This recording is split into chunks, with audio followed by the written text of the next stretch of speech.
HSLC driver post এটাৰ কাৰণে তোমালোকে পাব লাগিব 127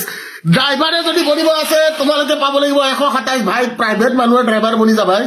প্ৰাইভেট চাকৰিত ড্ৰাইভাৰ কৰ সিমানে দৰমহা পাবি অলপ এটলিষ্ট খালি মানে গালি দুটামান শুনিব লাগিব কিন্তু ড্ৰাইভাৰ বনিবলৈ অসমত লাগে 127.50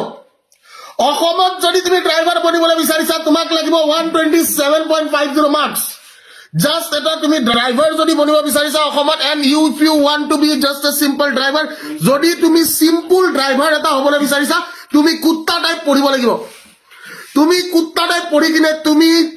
কি কৰিব লাগিব ড্ৰাইভাৰ বনিব লাগিব যদি তুমি সিম্পল ড্ৰাইভাৰ হ'বলৈ বিচাৰিছা সিম্পল ড্ৰাইভাৰ এটা পঢ়ি যাব লাগিব 127.50 that is like wonderfully answered out there क्या बात है I feel so good I feel so good. That's like so amazing mamas out there. অসমত ড্ৰাইভাৰ চাকৰি পাবৰ কাৰণে HSLC লেভেলত 127.50 মাৰ্কস তুমি আনিব লাগিব তেতিয়া বনিব পাৰিবা তুমি এটা গভৰ্ণমেন্ট ড্ৰাইভাৰ বঢ়িয়া क्या बात है কেলা ইমান পঢ়া শুনা কৰিলে ড্ৰাইভাৰ চাকৰি নকৰে আৰু ভাল হয় না টু বি ভেৰি অনেষ্ট ইমান পঢ়া শুনা কৰি 127 যদি মই পাবই পাৰো মই ড্ৰাইভাৰ কামটো নকৰো ব্ৰ